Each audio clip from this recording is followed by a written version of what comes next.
Welcome back, everyone. Michael here with Offshore Citizen. Today I am in a country which I would argue is somewhat underrated in the world of relocating, at least within a certain group of people. So we talk a lot on this channel about kind of one of the two main areas that we deal with, relocation and international tax. Obviously we deal with banking and asset protection and these different things as well, but a lot about subject of relocation. The question is where to relocate. Now, usually when we're talking about this, the world kind of clusters, and usually this is based around the idea that people are typically relocating for some sort of financial reason, tax, cost of living, lifestyle, those sorts of things. Now, if you kind of start to group the world, what you find is, okay, there's a whole bunch of high tax countries that you're not going to move to if you're, somebody in this pool of people. Then there's another set of countries, which is kind of Southeast Asia. So this is principally Philippines, Malaysia, Singapore, Thailand. So those four tend to be the favorable ones from this perspective. What's the issue with those ones? They tend to be hot and humid, right? So there's a ton of people who love Asia. I tend to love Asia. There's a lot to appreciate there. But the reality is that you're always in, 100% humidity and it's always hot. This can kind of wear on you. Some of those countries have their own little quirks, but there's some variety between them. And so that's the deal. But this being said, pulls you away from there. Next would be the Middle East, right? You're looking at the Middle East, and what's the issue with the Middle East? Well, it's the middle of summer here. I'm not in the Middle East at the moment, and that's partially for a reason that it gets very hot in the Middle East. Now, some people have, dislike the lack of green. You can kind of get away from that a bit by going to places like Oman, in Salalah, etc. But for the most part, this is going to be an issue. So although you have, UAE, Qatar, Bahrain, Oman, all of which you could go to and all of which have some interesting ideas, some interesting things going on for them. The reality is that you're going to have a very hot weather for a lot of the year. A lack of green tends to be newer cities, lacks some of the history and culture that exists. Now you get that more, say, in Oman than you do in, say, Dubai, etc. So there's some variety, obviously, but these are some of the things that people tend to dislike about that part of the world, and that's fair. Then you have places in Latin America, right? So you have Paraguay, Uruguay, for a few years, Chile, some of the territorial tax countries, so Panama, Costa Rica, Nicaragua, obviously the islands, so Cayman Islands, Bahamas, Antigua, etc. So you've got kind of that cluster of places. And the trade-off there tends to be, in a lot of cases, that infrastructure is not as good, right? So again, depending on your preference, it obviously, I just named like a whole bunch of countries, and it'll be different in San Jose than it is in, Flamingo, in Costa Rica, etc. You'll definitely have differences if you're talking about, Panama City versus somewhere else. So there's definitely some spectrum and variety that you're dealing with when you're talking about these places. But that's definitely a bit of a drawback for a lot of people. Some people like Colombia. Again, not so great from a tax standpoint, but people like the lifestyle there. Again, you tend to have crime, you tend to have this sort of thing. So where does that leave you? Well, a lot of people really like the idea of living in Europe, right? Europe has, I think, a nice blend of weather for a lot of people.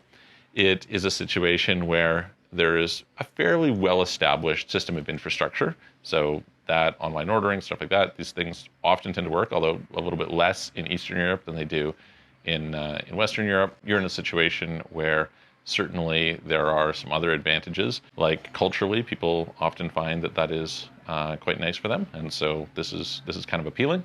And so it's a bit of a trade-off. Well, within Europe, where do people tend to look at? So what I find historically, they were looking for a few years in Portugal. Portugal's kind of less popular now that they've changed the NHR rules, but it was very popular. You certainly have something like Spain under the Beckham law is becoming increasingly popular, I think rightly so, especially since they've made it a bit easier. You have Malta. People don't tend to love Malta for the most part. Cyprus, people tend to like it a little bit more, although it depends on what their particular preferences are. So I think it's less popular as a place that people would like to go. Italy is, I would say, less popular than Spain. It's harder to make it work. They've kind of decreased the quality of some of their programs, but if you're at a sufficient financial level, then it can work. Eastern Europe, Bulgaria, Romania, once in a while, places like Montenegro, Bosnia, Albania, Macedonia, etc.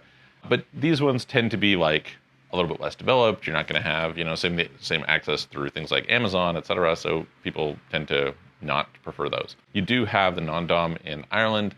You've got the new thing that's coming in UK, which will be kind of a 4-year program. But if you kind of work through those, one that people don't talk that much about, I do have clients from there and people who are moving there, but not that popular, is Switzerland. And so this is where we are today. We're in Switzerland. on Lake Geneva in Vevey, so you can kind of see how the sun is coming out, so that is good. And I think that Switzerland tends to probably not get as much attention as it should. Now, it is a little bit difficult to relocate to Switzerland. I'll do some videos in the future on kind of residency options, etc. The tax treatment varies wildly across the country. From Zug to Geneva is dramatically different in terms of the overall tax rate that you're going to pay. However, what you do get are things like no capital gains tax. That's a big deal for the right type of people. So you often see people say, oh, I'm going to go to Greece or Italy under a 100,000 regime. Well, that 100,000 regime doesn't apply to earned income anyway, and doesn't apply to local income anyway. So it's only foreign unearned income, right? And if you're like, okay, well, it's kind of foreign unearned income, a lot of that income for many people is going, like, what's that going to be? It's like interest, capital gains, dividends, right? Usually you can structure income such that it's going to be dividends or capital gains anyway. So you can kind of rule out the interest side if you need to by layering a company in there. Switzerland doesn't have any CFC rules, so that's pretty useful. It allows you to have a high deferral effect, which is great. And so you're saying, okay, well, if I can avoid having capital gains tax and my income is largely investment income, this could be pretty good. Now, on the dividends, not as good, but certainly not terrible. You can, especially if you have the right treatment, could be pretty good. Not necessarily so great for a Swiss company. That's a different conversation. There are management control rules in Switzerland, so you have to be aware of that. It's kind of, frankly, expensive and a pain in the ass to have a Swiss company. I don't generally recommend it, although there are some cases where we've set them up and utilized them, etc. And so you can kind of pay attention accordingly. But what are the things about Switzerland? Okay, so it's clean, it's safe, things tend to work quite well. The weather is pretty mild. There's, nice things to do in the summer. There is nice skiing and access to the mountains, etc. during the winter. It's well connected in terms of airfare, etc. I mean, I was just talking to my wife earlier about how if you're in Montenegro or something, there might be some great things, but it's not very well connected by air, so that's a problem. The season isn't good outside of the summer, so that's a problem. The infrastructure isn't as good. There isn't as much ability to pull things in. So this is like some pretty major benefits. It is somewhat expensive. I actually don't find it to be as expensive as some people make the comment on, but it is certainly a pricier part. But I think that for people in many different categories, I mean, there's a reason why the wealthy people leaving someplace like Norway have been coming to Switzerland, right? Now, there's a whole host of different reasons you can get into for that. But I think that as I look and I say I'm pretty bearish on Europe as a whole, I think it's generally going the wrong direction. I tend to be bullish on Switzerland because I think it's a recipient of how bad things are in a lot of these other places. So I have clients who are like, yeah, they're German, and they're like, we're fleeing Germany to get to Switzerland and go someplace that's considered much better. And they say, okay, we're willing to handle how things are in Zug. Okay, well, that's great to know.